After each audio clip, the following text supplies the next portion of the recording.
Another day, another budol. Hi everyone, so today's video is, ayan, ito naman yung part 3 na i-unbox natin from Zara Men.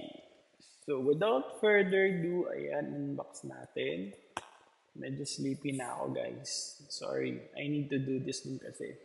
Kasi ayoko may nakatambak sa bed ko or room ko na hindi ko pa ina-unbox. Ayan, so unbox natin.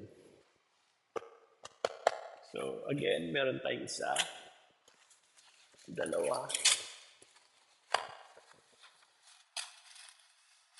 and tatlo. Meron pa akong dalawang i-unbox. Maybe tomorrow na yun. Hindi ko na kaya. So unbox natin. Again, ganun pa na experience. Nag-filter na talaga ako guys.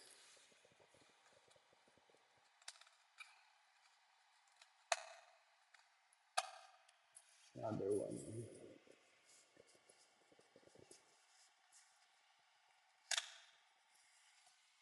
So, unbox natin.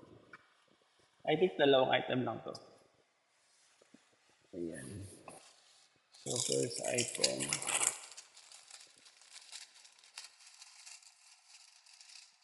is this one.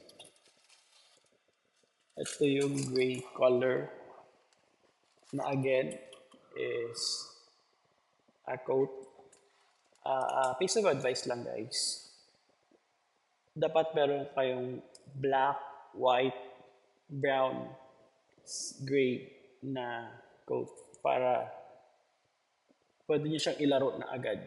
Like pwede mo i-partner ng black na top from gray or something.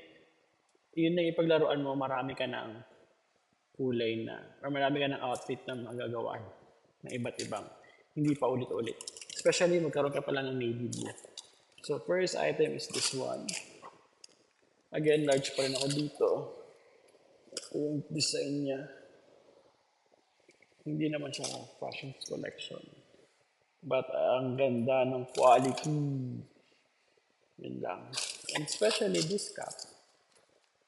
Ayan. Malapalos tayo dito. Ayan. Yung ganyang cap.